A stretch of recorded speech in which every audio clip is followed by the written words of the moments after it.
우리 창세기 첫 번째 성경 강의 시작하도록 하겠습니다. 우리가 이제 창세기를 이야기하기 전에 성경에 대한 이야기를 총론적인 이야기를 잠깐 말씀을 드리면은요. 우리가 이제 성경은 아시다시피 구약과 신약으로 나눠지죠. 그래서 구약은 39권이고 신약은 27권입니다. 그리고 전체적인 그 성경의 그 합은 뭐냐면 66권이 되는 거죠.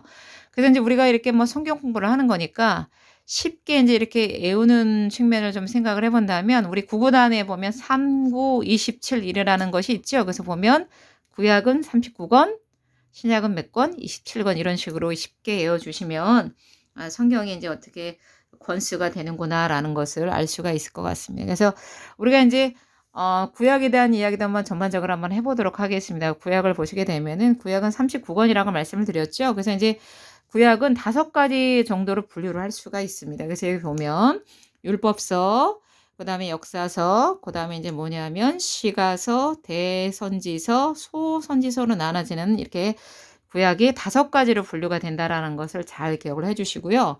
우리가 이제 이렇게 구약을 외울 때 또 쉽게 외우는 방법이 있어요. 그게 바로 뭐냐 하면 숫자를 기억하시는 거예요. 어떻게 숫자를 기억해 주시느냐 하면 5라는 숫자와 뭐를 기억해 주세요? 10이라는 숫자를 기억을 해주시면 아주 쉽게 구약을 이해하실 수 있어요. 여기 보면 5권, 12권, 5권, 5권, 12권 이렇게 나와 있잖아요. 그래서 우리가 5와 12만 기억하시면 구약은 5와 아니면 12권으로 이렇게 분류가 되는구나 이렇게 기억을 해주시면 될 것 같습니다. 그래서 첫 번째 나오는 율법서는 5권인데요. 다른 말로 뭐라고도 표현해 주느냐 하면은 모세오경이다라고 이야기를 할 수가 있어요. 그래서 모세오경이라는 것은 모세가 만든 지은이가 되어서 이렇게 기록한 뭐냐 하면 하나님의 성경 말씀이다 이렇게 기억을 해주시면 되겠죠. 그래서 이제 모세가 저자라는 거 기억해 주시고 창세기에서부터 어디까지요? 예, 신명기까지가 모세오경이다라는 이야기를 기억을 해주셔요.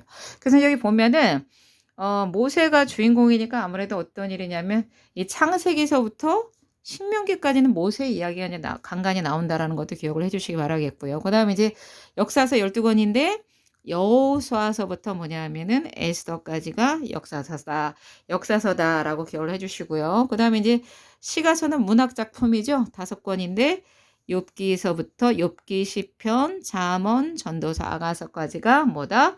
시가서라고 기억을 해주시면 되겠습니다. 그 다음에 이제 대선지서와 이제 소선지서로 나눠지는데 대선지서가 5권인데 여기 보면 이사야서부터 어디까지라고요? 다니엘까지가 바로 뭐냐면은 대선지서라고 볼 수가 있습니다. 그리고 이제 소선지서는 12권인데 12권이 호세아서서부터 어디까지요? 말라기까지가 바로 뭐다?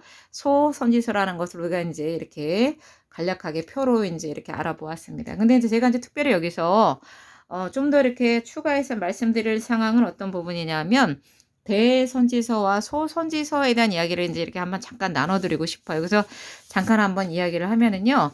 자, 왜 대선지서와 소선지서라고 이렇게 불려졌을까라고 이제 이야기를 한번 해볼게요. 자, 한번 제가 읽어보도록 하겠습니다. 읽어보면은요, 예언서는 뭐라고도 표현하냐면 선지서라고도 하면서 선지자들이 기록한 글을 말합니다. 그러니까 우리가 이제 예언서라고도 그러고 선지서라고도 그러는 거예요. 그래서 여기 보면 예언서들은 대예언서와 이제 대예언서 뭐로 나눠진다고요? 대예언서와 소예언서로 구분을 하게 되는데 구분하는 기준이 있어요. 우리가 이제 보통 생각하기에 야 대단한 사람이니까 대단한 선지자니까 대선지자겠다 이렇게 생각할 수 있는데 그런 것으로 분류가 된 게 아니에요. 그런 것으로 분류가 된 게 아니고 제가 읽어보면은 이 분류는 예언자들의 예언의 내용을 따진 것이 아니라 예언의 분량이 많고 적음에 기준한 것입니다. 그러니까 막 이 사람이 대단한 예언자다 이런 의미가 아니고 어떤 내용이냐면 내용의 어떤 뭐 중요도 이런 거를 가지고 기준을 따진 것이 아니고 그 분량이 많으냐 적으냐에 따라서 대선지서 또 소선지서 이렇게 분류가 되었다라는 거 잘 기억을 해 주시기 바라겠습니다. 자, 우리가 이제 구약은 이렇게 간단하게 이제 총략적인 부분으로 이제 이해를 하면 될 것 같고 이제 우리가 이제 창세기를 한번 넘어가 보도록 하겠습니다. 우리가 창세기 이렇게 넘어가 보는데 이제 우리가 창세기를 하면 우리가 뭐 창세기는 뭐 많은 이야기들이 이제 이렇게 기록이 되어 있죠. 근데 이제 저는 성경을 가르칠 때 어렵게 가르쳐 주고 드리고 싶지는 않고 쉽게 간략하게 이제 그 가르쳐 드리고 싶기 때문에 우리가 창세기의 구조도 복잡하게 이야기하지 않습니다. 창세기를 이야기할 적에 딱 세 가지만 기억해 주시면 좋을 것 같아요. 그 세 가지가 뭐냐 하면 제가 세 가지로 안 그래도 구조를 분류를 했는데 보시면 되겠습니다. 여기 보면 이제 창세기의 구조가 나와 있는데요. 첫 번째 단락은 1장부터 11장까지의 내용인데 어떤 내용을 담고 있느냐 하면 원역사예요. 원역사라는 건 뭐냐 하면 믿음의 그런 그 아브라함서부터의 믿음의 그런 그 민족에 대한 이야기가 아니고 그냥 일반 민족에 대한 인류에 대한 이야기가 기록된 부분이 그 1장 11장 1장부터 11장 중에서 이렇게 기록이 되어 있다라는 거죠. 6장부터 9장의 내용이 쭉 이어지고 그래서 여기 보면 1장부터 11장까지는 뭐냐면 인류의 이야기다. 예. 하나님의 창조하시고 인류의 얘기가 기록이 되었다고 기억을 해주시면 되는데 중요한 거는 뭐 아시다시피 6장부터 9장까지는 뭐냐면 노아의 홍수 이야기가 이렇게 기록되어 있고요. 그 다음에 이제 11장에는 바벨탑 사건이 기록되어 있습니다. 그런데 이제 우리가 창세기를 볼 때 몇 장이 어떻게 어떤 내용이 들어가 있었지라 그렇게 기억을 할 적에 뭐 예를 들자면 바벨탑 사건 같은 경우도 보면 11이라는 숫자가 약간 탑을 닮지 않았습니까? 탑? 네, 그래서 11, 탑 이렇게 11, 탑 이렇게 기억을 해주셔가지고 11장은 뭐다?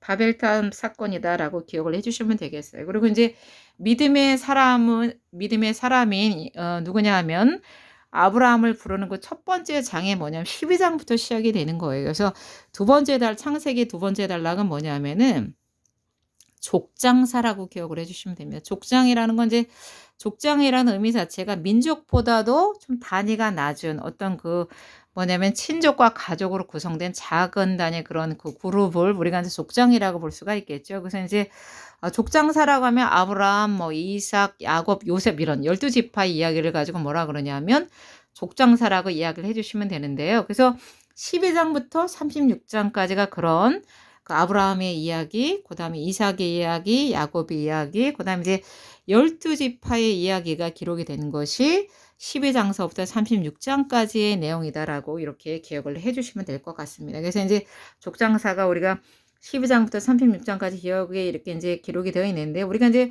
목사님들이 이렇게 창세기를 이야기할 적에 아브라함 이야기를 딱 시작하면 1장부터 11장까지가 원역사에 대한 이야기였고 12장부터가 아브라함의 시작이라고 했으니까 아브라함의 시작은 12장부터구나 이렇게 기억을 해주시면 좀 더 쉽게 기억을 해주실 수 있을 것 같습니다. 그리고 이제 세 번째가 우리가 이제 뭐냐면 37장부터 50장까지의 내용인데요. 창세기는 50장에서 끝나요. 끝나는데 뭐냐면 요셉의 이야기가 계속적으로 이어지고 나중에 이제 그 창세기 50장에 보면은 요셉이 죽음으로써 끝납니다. 저도 이제 좀 창세기를 이렇게 구체적으로 성경을 강의해서 공부를 하다 보니까 요셉이란 인물이 하나님의 구속사에서 굉장히 중요한 역할을 감당하는구나라는 것을 왜 생각을 하게 됐느냐 하면 창세기의 3분의 1이 뭐예요? 이렇게 세 단락으로 이렇게 이어지는데 창세기의 3분의 1이 요셉의 이야기라는 거죠. 우리가 이제 보통 창세기 그러면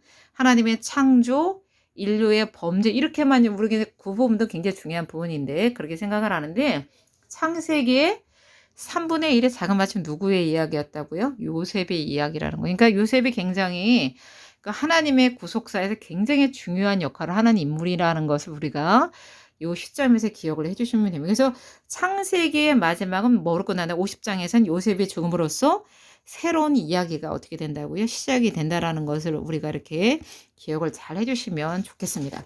자, 우리가 이제 보면은 제가 이제 창세기의 구조를 말씀을 드리면서 아까 뭐라고 말씀드렸어요? 그러니까 창세기 1장부터 11장까지가 원역사에 대한 이야기를 한다라고 얘기를 해줬죠. 그래서 이제 좀 그런 이야기를 하면서 성경의 구약을 제가 좀 쉽게 이렇게 분류를 한번 해봤습니다. 표로 분류를 해봤는데 한 4가지 정도로 우리가 기억을 해주시면 되겠는데 구약 그러면 4가지 시대의 이야기다라고 기억을 해주시기 바라겠어요. 그래서 이제 첫 번째는 뭐냐면요. 첫 번째는 이거예요.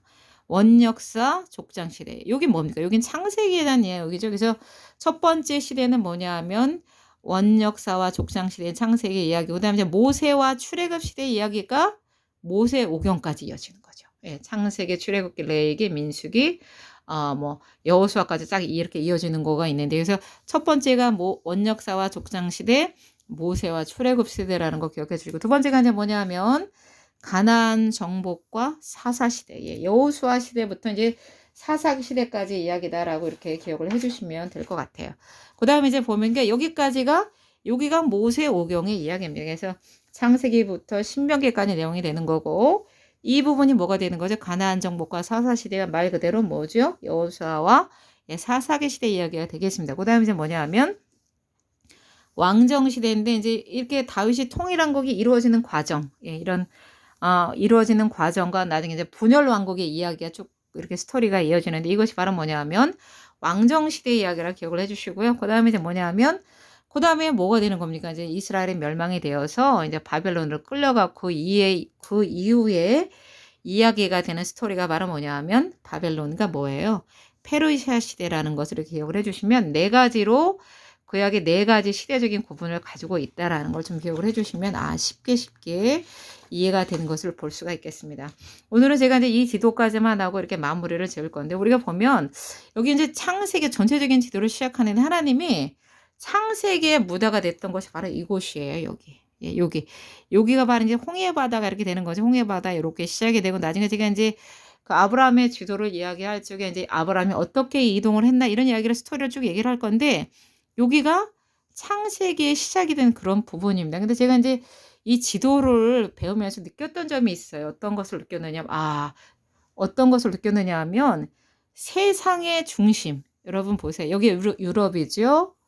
여기가 아프리카죠. 여기가 아시아잖아요. 근데 우리나라 어디지? 우리나라 여기가 우리나라죠. 그런데 세상의 중심에서 하나님 뭘 시작하셨다가 하나님의 시작이 됐다는 거예요.